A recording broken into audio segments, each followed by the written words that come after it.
Hello, I'm the Nostalgia Critic. I remember it so you don't have to. Sorry about all this. It's just, I'm really concerned because I heard you know who might be in town. Oh! Sage! Yes, me. You're looking good. You been working out or something? New haircut, new wardrobe, penis enhancement? Silence! Oh! What do you want with me, mentally demented one? My day of reckoning, Critic. My day that has been coming for nearly 4 years. Reckoning? That little cameo of mine in your Care Bears review could only sate me for so long, Critic. A full and proper crossover is inevitable. You mean you want to do a review? Well, I guess that's fine with me. How's your schedule the next 5 years? Now, Critic! Look, no offense, Sage, but anything having to do with you scares the shit out of me. I mean, you don't review things that are well. You are not well! It took me a while, Critic, but I finally found the perfect movie for us to review. Oh no, I've seen what you review. You're not gonna make me review cops with grenades tied to their pubes or something. Critic, have a little more faith in me than that. If I showed you something from my personal collection, it'd probably kill you. If you die, then I'd have no one to play with. So I bring you this. StarChaser, The Legend of Orin? Are you kidding? What? This doesn't look that bad. You're not afraid? What, you got some 80s cheese, some bland story, and actually some half-decent animation. It looks kind of stupid and silly, but this doesn't look awful. No, I'm not afraid. You will be. So it seems I've been shanghaied into reviewing another fossilized piece of shit that nobody saw the first time it came out. Apparently StarChaser was released in 1985, and flopped harder than a fat guy in America's Funniest Home Videos. Oh, come on, Critic. You gotta give them credit for making the best 3D movie ever made. Or at least that's what they say on the poster. Oh sure, because as we all know, 3D is the gatekeeper to good quality entertainment. Though Kate Winslet's nipple in 3D does have potential. So, to be fair, the movie starts out alright. I mean, the animation looks like heavy metal threw up on a Molly Hatchet album cover, but it's harmless. Well, as harmless as forced labor in a dangerous mine can be, this is our hero Orin, who despite having lived his entire life in this subterranean world as a slave, still manages to have a head of finely shampooed luxuriant hair.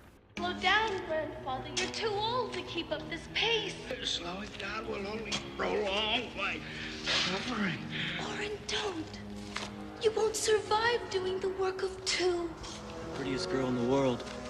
I'd do the work of 10. Yeah, have you seen Jessica? That chick be smoking!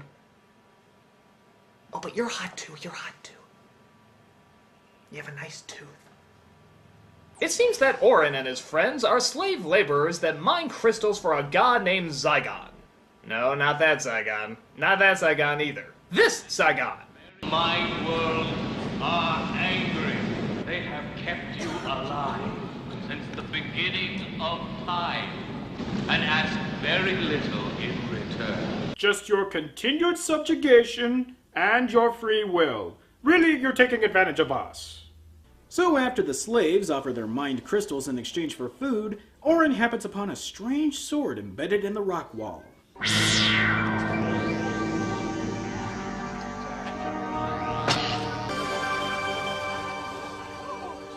It's alive. You will go to the Dagobah system. There you will learn from Yoda. Oh, I'm sure that's just a coincidence.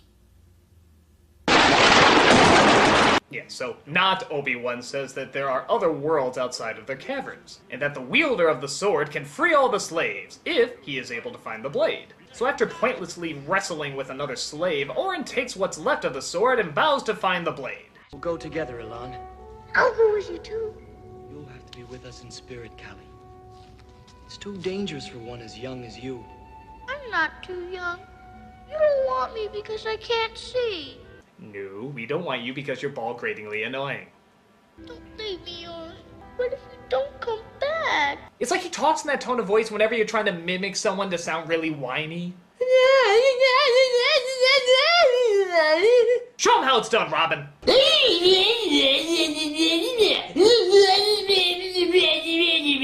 Well, Orin and his girlfriend ditched the little turd and make off for I don't know where exactly. I guess they just figured that the way out of the caves that their people have lived in for generations has to be somewhere, but they don't get too far.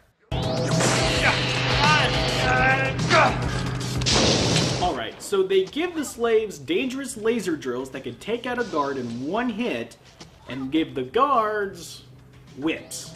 This isn't an S&M bar. Why don't you give them some guns? Watch out for the crystals! Point taken.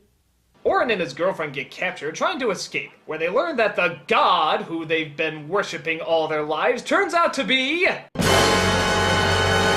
Oh my god, some guy! Yeah, really, was this supposed to be in any way surprising? Christ, we're just starting this movie and the dramatic reveal is already wasted. This isn't much of a twist! Anyway, it's not really that big an impact if you don't get to know the characters. We've barely even grown accustomed to Orin or... what's-her-face. But I guess it doesn't matter, it's not like she's gonna die in the next 5 minutes. Try one. No. Well, she was completely pointless, wasn't she? You don't even know the half of it.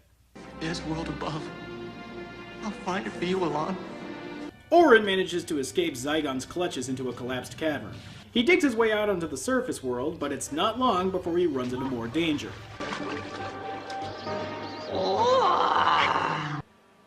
Sage, what's that? Hell if I know. It looks like it crawled out of the asshole of H.R. Geiger's nightmare. No, this looks like it crawled out of the asshole of H.R. Geiger's nightmare. It's just too bad. Because we're going to take them anyway. It's the eyes, isn't it? The eyes! What's up with the eyes? When I kill your brother, I talk! Yes! So, my new nightmares for the week take Orin prisoner and decide on who gets what body part of Orin's. Ooh, I'll take the brain! Oh wait, no, that won't fill me up enough. But one of the ungodly monstrosities gets a little too curious with Orin's sword and winds up cleaving one of the others in half. Orin manages to trick the last of the remaining monsters into letting him go, and yeah, big deal tricking things that couldn't figure their way out of a Chinese finger trap. You've got exactly 10 seconds to tell me what you're doing in this swamp. Oh, hi, Han Solo. Han, what are you talking about? Oh, wait a minute! A young kid on a distant backwater world finds a magic sword and under the instruction of a wise old man, finds a rogue smuggler to help him defeat a dark overlord. This is Star Wars! Wait, is that guy a smuggler? Yeah, he's a smuggler. This is Star Wars! Yeah, you're pretty much right. StarChaser even goes beyond lifting plot elements and characters and rips off iconic shots from the original trilogy. I can't believe it. This is shameful. This is insulting. This is downright unforgivable. Oh, you want to know what the best part is? What? The same people who distributed this in theaters also distributed the Garbage Pail Kids movie. Oh, yeah, that's good. I can't take anything from them. I can't take anything from them. Excuse me for a moment, folks. I got some business to take care of. Mums!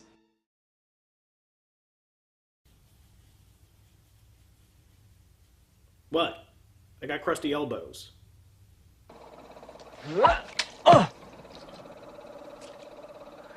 What in the hell are you doing? That's our hero, ladies and gentlemen. Guy who trips over himself when slightly tapped from behind. This... Oh, God, it feels disgusting reviewing anything by those people. This Han Solo wannabe is named Dag, who tells Orin that the crystals he's been mining for all his life are commonly thought to be mined by robots. But the scene is interrupted by a swamp monster that grabs Dag.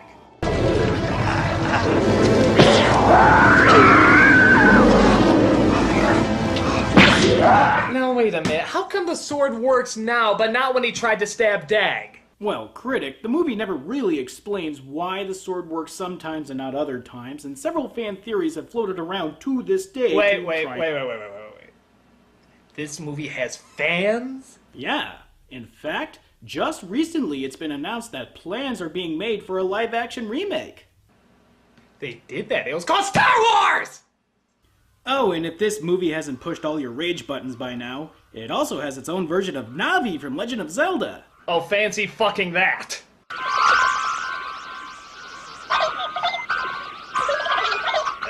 Is he fondling the little light bulb's junk?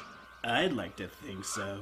Well, we don't linger on the possible molestation for long as a patrol comes along and starts attacking the two, and they retreat back to Dag's ship. I wish you'd stop calling me a computer, Dag. It's so impersonal. After all, your body's just a machine made of flesh and blood. How would you like it if I went around calling you Meat Brain? Oh, hi, C-3PO. Oh, wait a minute, it's not even a robot. Okay, so what do you call an AI that speaks in a prissy, whiny, effeminate voice and is largely used for comic relief? Son of a bitch, it is C-3PO. Ow! I told you it wouldn't work! By the way, does Dag ever finish that cigar? Do people just not know how to smoke things in space? Well, actually, that's unlikely, because they came up with a screenplay, didn't they? Okay, so the two fly off with Dag deciding to attack a nearby base because, well, the movie has to find a way to shoehorn more lifted shots from Star Wars that way. Also, AT-ATs much? Dag manages to steal some of the mined crystals from a nearby transport ship, but Zygon captures Dag before they can make off. But of course, Orin, not being the sharpest tool in the shed, demands that the ship be lowered so he can confront Zygon head on. Oh! You! Ow, my sword! You know, as hopelessly dumb and naive Orin is, at least he's incredibly weak and awkward. Get out! Who the hell ordered this drill? Hey! Come on, kid! Yes, let's pointlessly carry this heavy robot that is in no way going to help us escape, and will in fact only hinder our chances of making it safely aboard. God, I'm a tactical genius! But of course, this movie isn't set in any kind of logical universe, so they in fact make it safely aboard and blast off, leaving Zygon to mutter one of the strangest lines in the movie. It is him. The Kaka has returned. The what has returned? The Kaka has returned. The caca's returned? This movie's full of caca, I never realized it left! Well, Critic, if you thought that was strange, get a load of Dag trying to reconfigure that fembot he picked up from earlier. Where the hell are the personality circuits on these G2 fembots? They're in her posterior. You wouldn't dare. He's not seriously going to. Oh, he's going there. See that look on his face? That's the look of a man who's about to plunder him some ass. You wouldn't dare. Ooh. Sorry, folks. Had a flashback there for a moment. Help! Help! Help! What? Oh, it just gets better and better. Give it a few more seconds, we'll have a cinema snob review. Dag? Why do you risk your life stealing crystals? And how the hell did this movie only get a PG rating? Wait for it. That should do it. Ah. That's more like it. Has anyone ever told you that you're awfully cute for a meat body? Well, that seals it. We went from Star Wars to Star Whores in a matter of seconds. Well, if there's one thing we can all learn from StarChaser is that the way to a woman's heart is through her ass. Where the hell did this scene come from? Who thought it was a bright idea to have Dag probe a fembot's butt? A fembot, if you will. Didn't anyone think of the fact that there's a children's audience that will most likely see this? Probably, because they're the only ones that would find this remotely funny. No wonder they ripped off Star Wars. The original ideas in this are just... You will never find the more wretched hive of scum and villainy. So after the two blast off into a Jackson Pollock painting, Orin and Dag part ways, with Dag meeting up with the film's version of Jabba the Hutt to hawk the crystals he stole. Oh, Dag, one of my nosy men thought he saw you with a young boy this evening. My girls do not excite you anymore. You know, that is exactly what this family-friendly space adventure needed. Pedophilia jokes! Well, that and robot ass play. Meanwhile, Orin happens upon a fortune teller who gives him advice on where to find the missing blade to his sword. Can you tell me where I'll find the blade? Such is not an easy task. Hey, genius, you've been using the sword all throughout the movie. The blade's invisible. You've already found it. You might as well be trying to find the biggest douche in the universe. Case closed. Dag and Orin meet back up, but it's not long before Zygon's men are after them again, prompting Dag and the Fembot to enact the oldest and dumbest trick in the book, the sexy lady diversion. Of course, this oldest dirt tactic is so stupid that it works perfectly. Seriously, the only way this could have been worse is if he fell for the carrot under the box trap.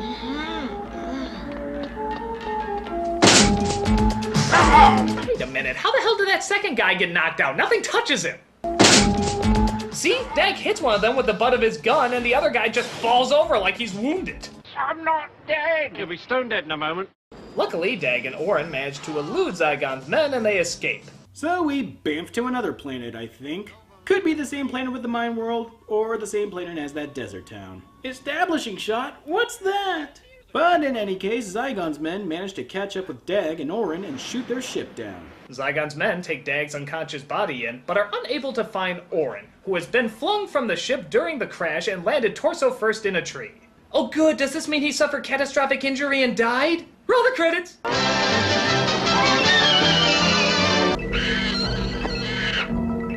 Oh hi, Boba Fett. Nope. Oh hi, Princess Leia.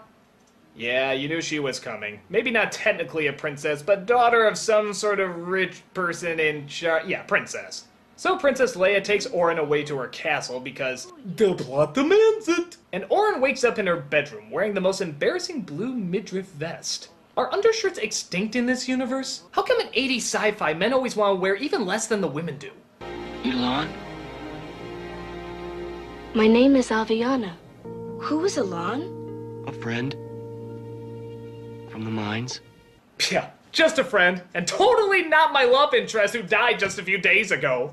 Seriously, is this movie gonna force this romantic relationship on us? It's bad enough that the girl in the caves was killed in the first 20 minutes, but now she's just cast aside for another? I said you had no idea how useless that character was, didn't I? Orin and Leia decide that the best thing for them to do is head back to Orin's cavern planet. Who was your father? Why, Morbro, of course. Supreme Governor of the Bordegon System. I'm getting sick and tired of never understanding. But Orin, never understanding is what you're best at. Meanwhile, Dag is being held prisoner by Zygon, and I think you know where this is going. Try to imagine a needle, the thickness of a human hair, slowly thrust between your eyes.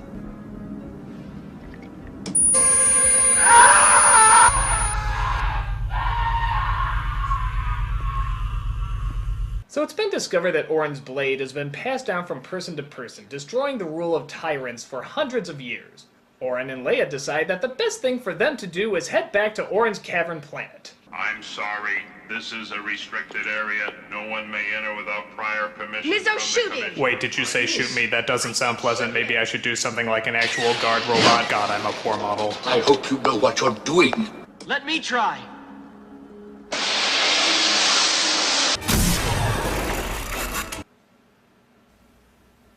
Nah, that's a coincidence.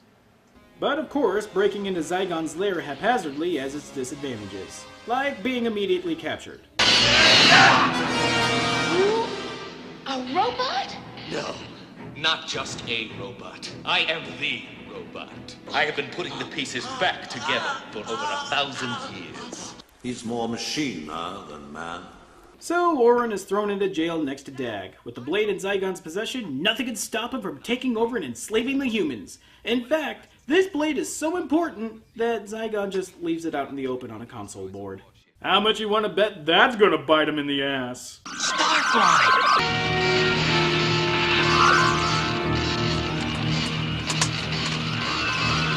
Conqueror of man, folks. God damn, this is stupid. So of course the twinkling dingleberry sneaks the hilt out of the reach of Zygon, and Orin uses it to escape. Guard! I have something for you! Oh boy, I hope it is candy. That is not candy. What's going on, Water Snake?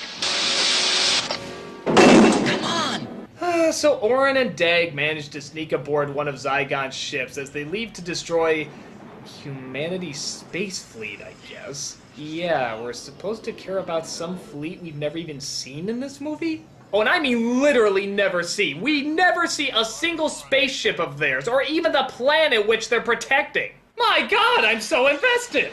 Luckily, the Fembot managed to fix the ship and rejoins Orin and Dag as they manage to overtake control of the flagship leading the attack.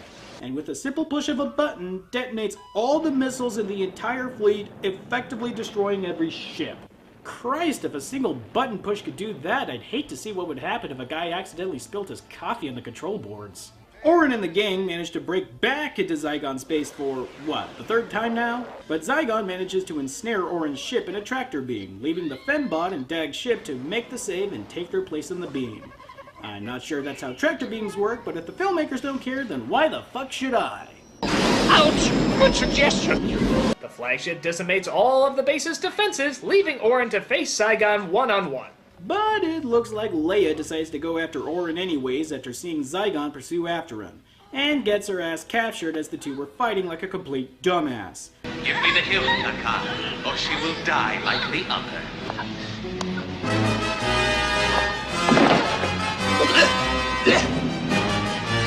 Okay, you've tried to use the sword before, and it has never worked for you. Why the fuck do you think it'll work for you now? It seems all hope is lost, but Navi shows up again and tells Orin that he never needed the sword in the first place. You do not need the hilt, Orin. There never was a blade. I found it in a crackerjack box. Why the fuck didn't he just tell him this way back at the beginning? The same reason the good witch didn't tell Dorothy about the shoes sending her back home. Some people are dicks. With his newfound power, Orin cleaves through Zygon and leads his people to revolt against the slave masters. But with the entire mind world collapsing from the explosions above, Orin thinks fast and bullshitty by, get this, throwing the sword at the ceiling, which magically clears the way for the rest of the people to safely evacuate. And if that wasn't enough, Orin even cures the little bastard from before of his blindness, because why the fuck not? I can see again. I can see!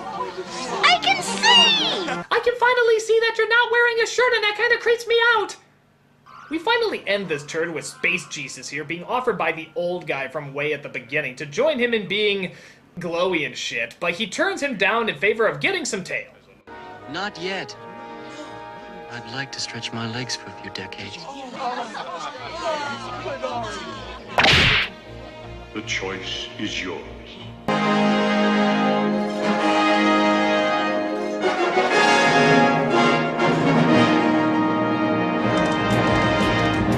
Thank God it's over. Let me tell you, this was a dumb, dumb movie.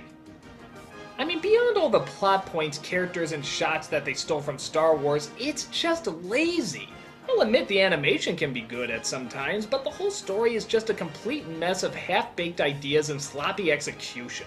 And it's just frustratingly blatant how much they're ripping off Star Wars. I'm sorry, it really gets in the way. But I did it. I stood up to your movie and I got through it. What do you think of them apples, bitch? I'll admit, you fared better than I expected. Can't wait to see how you'll respond with my next offering. Next offering?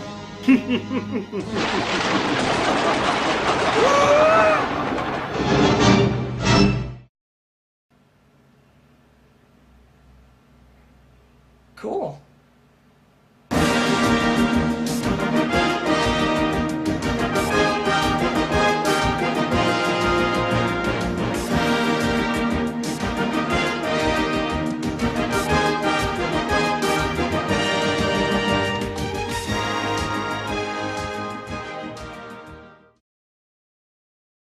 Kaka has returned.